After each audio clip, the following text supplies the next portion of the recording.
Jadi yang menang di sini kita bisa lihat satu adalah Bitcoin, dua adalah gold, tiga adalah defense stocks.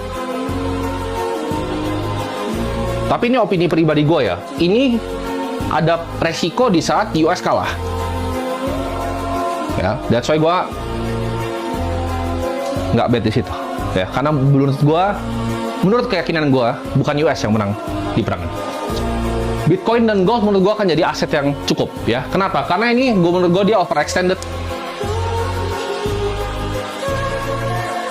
Ya, persis kayak Roma, persis kayak Belanda, persis kayak Inggris. Ya. Sekarang perangnya di kanal mana? Kita lihat. Hormuz, ya kan? Strait of Hormuz. Dulu Inggris perangnya di mana? Di Suez. Mirip sekali, ya. Dan sejarah tuh gue selalu pelajari, sejarah selalu berulang, ya. Jadi gue harap dua aset ini bisa jadi bantalan portofolio kalian. Jadi misalnya kalian punya portofolio seperti ini ya, misalnya kalian punya saham, ya kan, kalian di Indonesia, kalian punya cash, ya kan, kalian punya gold. Ini bisa nih kalian selipin ini Bitcoin, atau kalian potong lagi tambahin goldnya sini.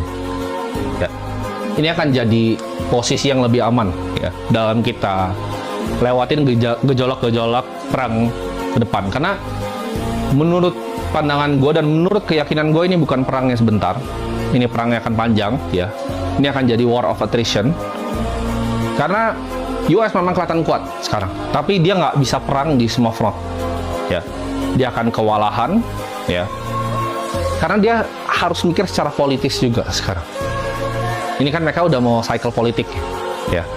Sedangkan negara-negara yang mereka perangin itu tidak ada mindset seperti itu. Jadi itu menurut gua akan jadi downfall dari US Empire. Dan kita lihat dunia akan transisi, dan menurut gua ada monetary change nanti. Udah kelihatan kok, ya. Lu mau lewat dari Hormuz, baru ke Bitcoin. Bukan USD lagi, ya. Uang hanya akan jadi uang ketika semua orang percaya itu uang. Ada yang bilang Bitcoin tapi nggak ada inline intrinsic, karena dia nggak menggenerate yang namanya cash flow, ya kan? Logika boomer seperti ini. Sekarang gue tanya, USD generate apa? Iya, 3 months treasury generate 3%. Apa yang di-generate dari USD? Tidak ada, ya. Mereka itu cuma fasad. Semuanya fasad. Dan hutang Amerika terlalu besar. Ketika ada hutang, tambah cetak duit, tambah perang,